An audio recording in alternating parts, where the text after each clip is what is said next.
Welcome to the Manic podcast, where we respect fashion's past, analyze fashion's present, and get excited about fashion's future.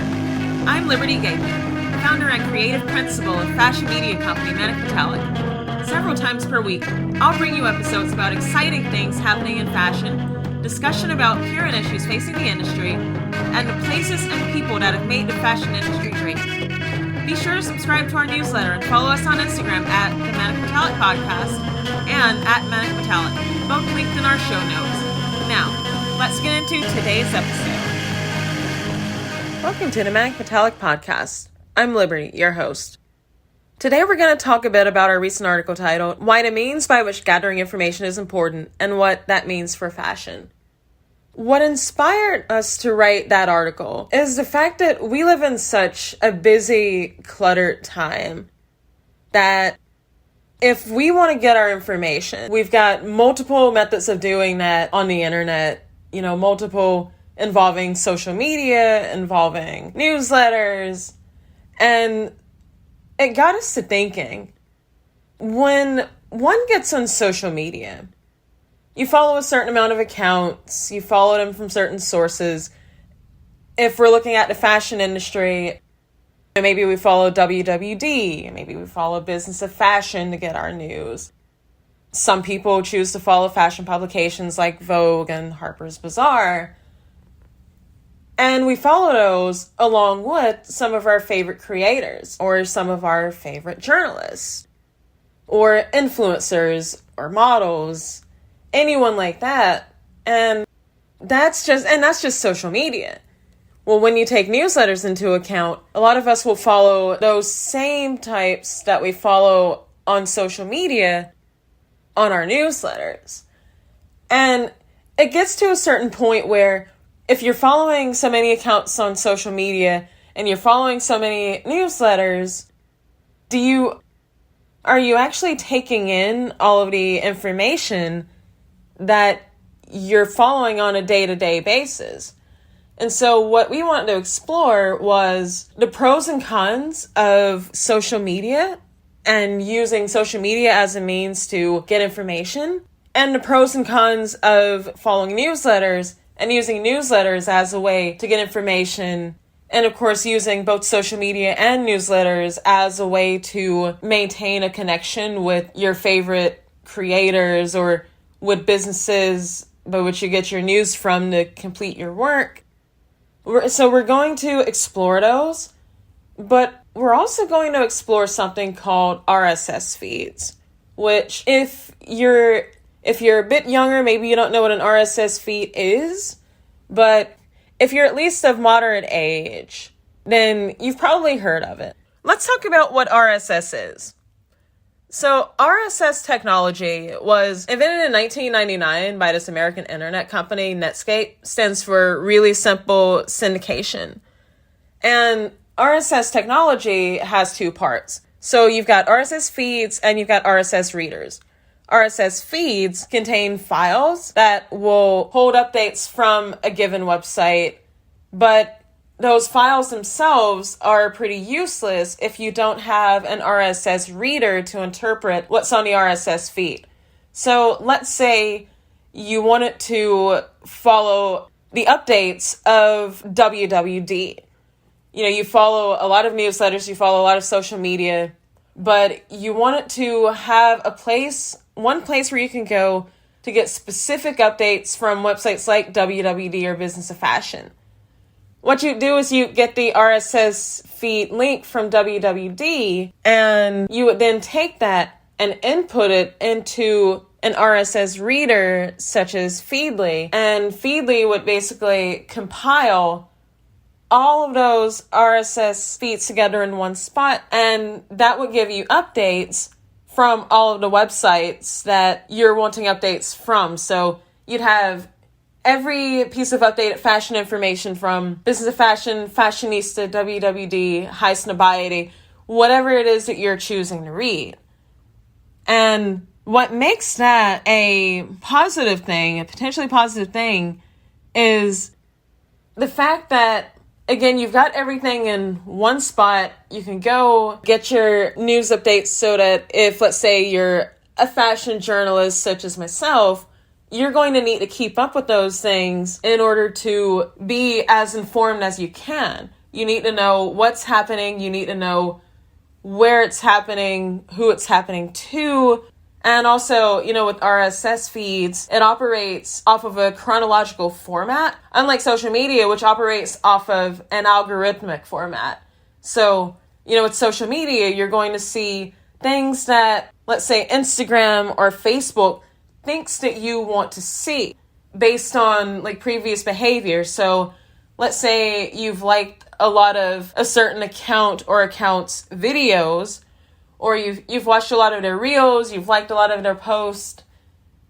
Instagram, Facebook, all of these algorithms are going to show you more from those same ones. But let's say that you follow 500 accounts and you regularly interact with 5 accounts. These social media platforms are going to show you the information from those 5, and you're not going to see anything from the other 496 out of 500 that you're following. So even if you're wanting to keep up with what's going on with news and fashion on the various sites that you follow on social media, you're not necessarily going to be able to see that because of the way that the algorithm works. Whereas you take something like RSS, which works off of a chronological format, basically that RSS feed is going to update, and then the RSS reader is going to publish those updates based on which one came first. So you're not only going to know what news is happening, you're going to know what news is happening, when it's happening, and that's a really important thing. If you're a fashion journalist, or honestly, if you're in any other position in fashion, it's a really important thing to know the timeline under which things are happening. So I think that's a real advantage of RSS feeds. So let's look then at social media and newsletters, because I know that a lot of people are going to look at what I'm saying about RSS feeds and RSS readers, and they'll think, well, you know what? Social media kind of does serve that purpose of helping us to be able to keep up with news these days. So I hear what you're saying, Liberty, but why then would I have social media accounts, but also RSS feeds, but also newsletters? So we're going to take a look at the positives and negatives of social media and newsletters right now. So for social media feeds, social media has come to be one of the dominant forces in our society these days. That's just the truth. I mean, you look at Facebook, Twitter, TikTok, Instagram, LinkedIn even. All of these accounts hold so much of our attention because even though they were created in order to promote relationships and to help people to be social with those that maybe they're not anywhere close to in terms of proximity, but social media was created, in other words, to help us to be social. And it's expanded a lot beyond that these days. It's attempting to be this be-all, end-all thing where you're not only going to be social on social media, a lot of people are doing this at least.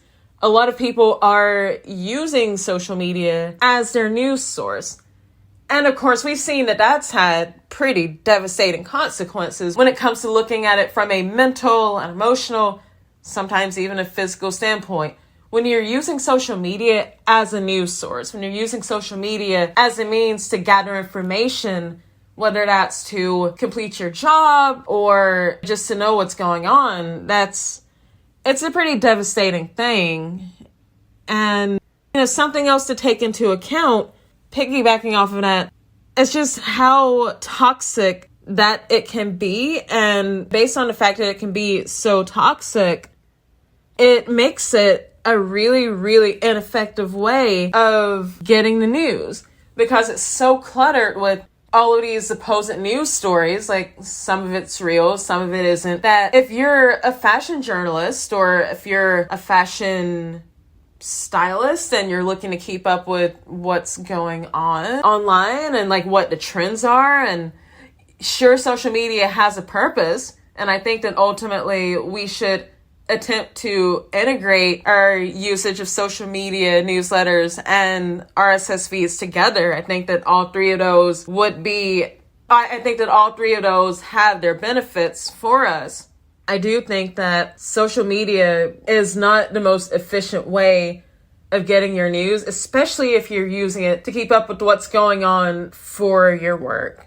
And looking at the way that social media presents information, I had talked about the algorithm earlier. If the algorithm is going to limit the means by which you can be social with your community, if it's going to limit the amount that you can communicate with your audience, or in the case of someone that's looking up information to keep up their jobs, if it's limiting the amount that you can interact with those news sources, well, what is the point of using it in any way other than as entertainment? I want to take a quick moment to tell you about Manic Metallic's recent product. Do you like fashion? Does it matter to you beyond just entertainment value? Well, Manic Metallic is a fashion media company that creates audio, written, and video content that supports our ethos that fashion is an art, discipline, and societal force for change. We recently published a fashion ebook titled Alternative Fashion Capitals, a survey of 20 cities of emerging thought leadership. In it, we detail 20 cities beyond just New York, Milan, London, and Paris that have thriving fashion scenes, and we dive deep into what they have to offer, including shopping districts, specific places to shop, brands, events, fashion organizations, fashion publications, and universities and colleges. These 20 cities have a lot to offer the world with regards to the fashion industry, and Manic Metallic is determined to share their stories. We'd love for you to consider purchasing this fashion ebook and for you to join our growing community via our website, social media, newsletter, and podcast. For more information on the ebook and where it can be purchased, please visit manicmetallic.com/products. We look forward to hearing from you. Now, back to the podcast. So basically, something that you should consider is that social media is social. That's what it was created for, and I think that that is still going to be the best possible use case for social media. If we try to turn it into something that it's not, it's just supposed to be a vehicle for connection with others. If we're trying to turn it into something that it's not, which we've already done, we've forced it to be this all-inclusive source of news, information, political discourse, and ads, all of these things, we moved social media away from its intended purpose. I mean, these platforms are so, if you're trying to do work, but also that work involves social media, I mean, you can do it, but the platforms are so filled with distractions that how do you even get anything done? I just think that we shouldn't be making social media attempt to be anything other than what it was supposed to be originally, which is a way for us all to connect. Now, that said, let's look at newsletters. So newsletter subscriptions, that's another way that a lot of companies and individuals and brands use to keep in touch with their audience. Similarly, it's a way that a lot of people use to keep up with the news in their industry, or just with topics that they're interested in, or with creators or individuals that they're interested in. And I actually think that newsletters are great. Newsletters are just like a wonderful way for, Manic Metallic has one. It's a wonderful way to keep in contact with your audience and build a lot deeper of a bond than social media will allow you to do. And we really enjoyed sending out our newsletter and being able to just have that connection with our community. I feel like it's been really positive for us. Now that said, there are negatives to everything. And a con of newsletters is going to be just the fact that if you sign up for so many newsletters, how do you read all of them? Like when I get a lot of newsletters and I'm not able to read all of them, a lot of times I end up having to just clean them out.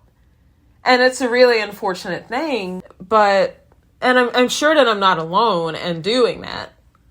And so if we're going to use newsletters as a means of gathering information, I suppose something to consider is that if you want to do that, make sure you're as targeted as you can possibly be. Don't sign up for every single newsletter out there. So definitely sign up for Manic Metallic's newsletter since you're listening. The link to do so, I believe, is in show notes. Yeah, I think I put it down there.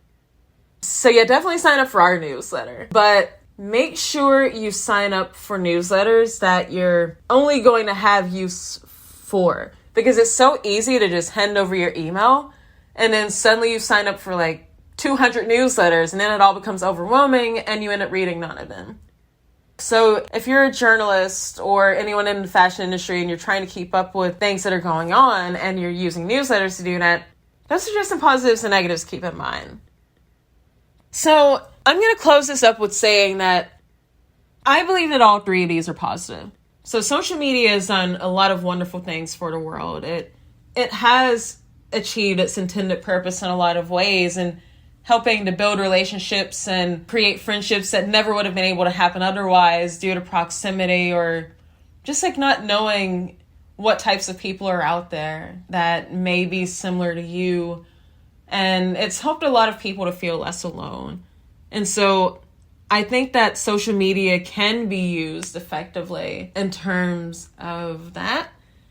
I think that newsletters, again, are wonderful as long as you can be very, very targeted with the type of news that you're bringing in order to obtain information for doing your job. But the reason that I brought up RSS feeds in our recent article is because I believe that if we're going to be gathering information for fashion, whether that's to just know what's going on or whether we're researching for articles that we're writing, basically we're using this information as a means of carrying out our jobs.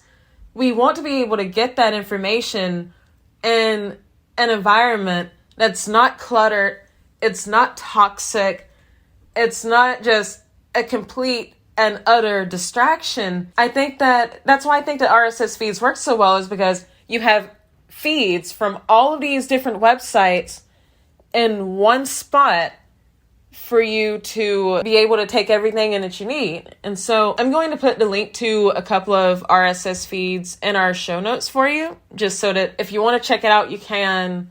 And I've linked in the show notes also to a few articles that will give you a bit more information on what RSS feeds are. And also definitely check out our article. We go into so much more detail about what all of these things are, what they mean, what are the ramifications of using all of these as information sources for fashion. And really this could work for any other industry too. So yeah, definitely check that article out. Again, Marina, link it in the show notes. And that's going to be it for today. We hope that you check out our next episode coming up, and see you next time. Thanks for listening. If you got value out of today's episode, it'd mean a lot to me if you'd rate, review, and subscribe to the Manic Metallic podcast. Be sure to tell all of your fashion-inclined friends and coworkers about the podcast as well. This would really help us to spread our message about fashion being an art, discipline, and force for societal change. And don't forget to stay in touch with us by subscribing to the Manic Metallic newsletter and following us on Instagram. Feel free to reach out to us through either of those means. I'd love to hear from you. I'll link these all in the show notes. You're the best. See you next episode.